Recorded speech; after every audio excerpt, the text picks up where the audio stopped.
Eyvallah. Bulun o vakit. İnşallah bu işte senin dahlin yoktur Haybe.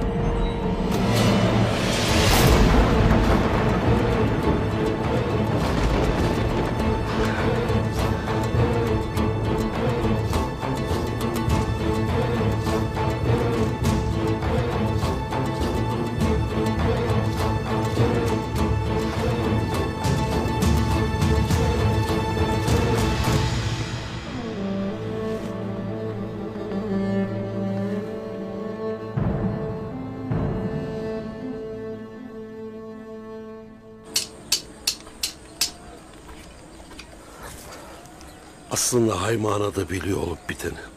Ama ortalık daha fazla karışmasın diye susar. Neyse. Hayırlı günler.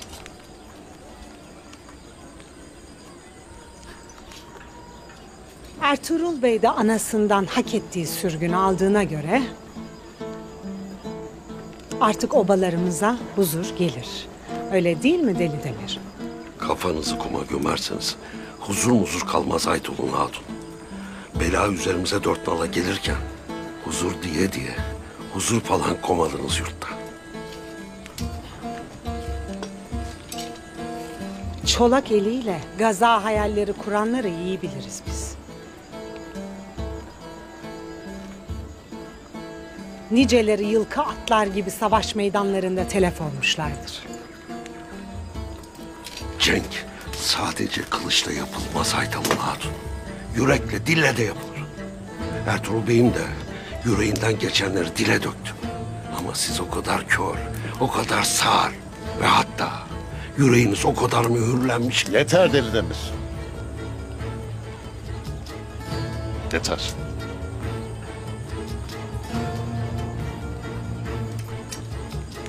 Ben senin vazifeni demir dövmek diye bilirdim. Lakin hala dilini dövememişsin. Yazık.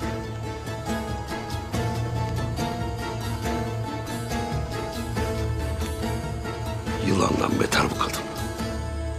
Bizden şüphelendiği belli. Ağız arar. Ona dikkat et. Sözlerine de.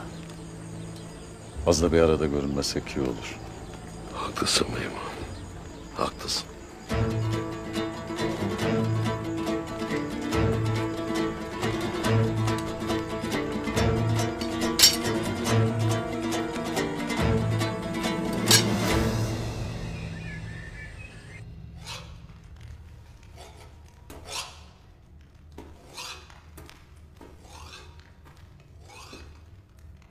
Ya nerede kaldı bunlar Turgut kardeş?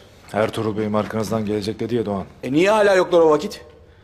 Ya Abdurrahman'ın kafesi çadırdan kaçırırken başlarına bir iş gelmiş olmasın? Doğan. Yeter gayrı. Haklısın Turgut kardeş. Kusura kalma.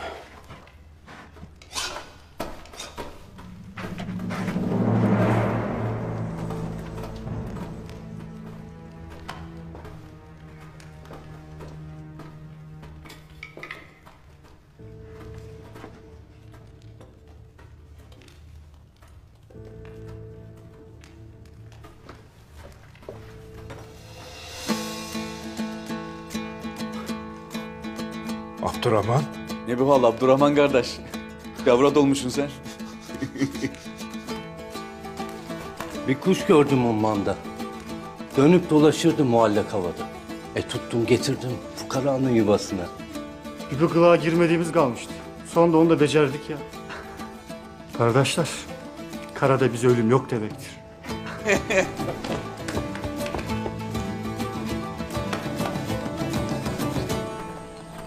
Sakin ol ana. Merak etmeyesin. Ertuğrul'u takip etseler de bulamazlar. Ne Ertuğrul'u ne de Alplerini bulamazlar. Onu bulamayacaklarını ben de bilirim Gündoğdu.